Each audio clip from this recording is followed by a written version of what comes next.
સુરતના મોટા વરાછા અબ્રામા રોડ ખાતે રહેતા અને મૂળ રાજકોટના 30 વર્ષીય યુવાન જયદીપ સાટોડિયાના આપઘાતના બનાવમાં ઉત્તરાણ પોલીસે તેની પૂર્વ પત્ની અને તેના પ્રેમીની ધરપકડ કરી છે। સાથે જ સુસાઇડ નોટ અને મૃતકે બનાવેલા 3 વિડીયોના આધારે પૂર્વ પત્ની શીતલ, તેનો પ્રેમી અને તેના 10 મિત્રો વિરુદ્ધ આપઘાતની દુષ્પ્રેરણાનો ગુનો નોંધ્યો છે।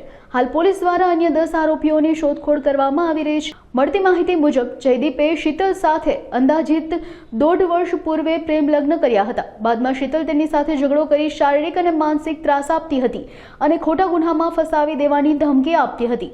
છૂટાછેડા લીધા બાદ શીતલે તેને મળવા બોલાવી તેના પ્રેમી સહિત 10 સ્ત્રી પુરુષ સાથે મળી માર્યો હતો। અંતે કંટાળી યુવકે આપઘાત કર્યો હતો। અંતિમ વિધિ બાદ પરિવારજનોએ મોપેડની ડિક્કી ખોલતા તેમાંથી મોબાઈલ અને સુસાઇડ નોટ મળી આવી હતી। ત્યારે પરિવારને સમગ્ર મામલે જાણ થઈ હતી। હાલ પોલીસે શીતલ અને તેના પ્રેમીની ધરપકડ કરીને વધુ પૂછપરછ હાથ ધરી છે। આ સાથે જ અન્ય આરોપીઓને ઝડપી પાડવાની દિશામાં ચક્રો ગતિમાન કરવામાં આવ્યા છે।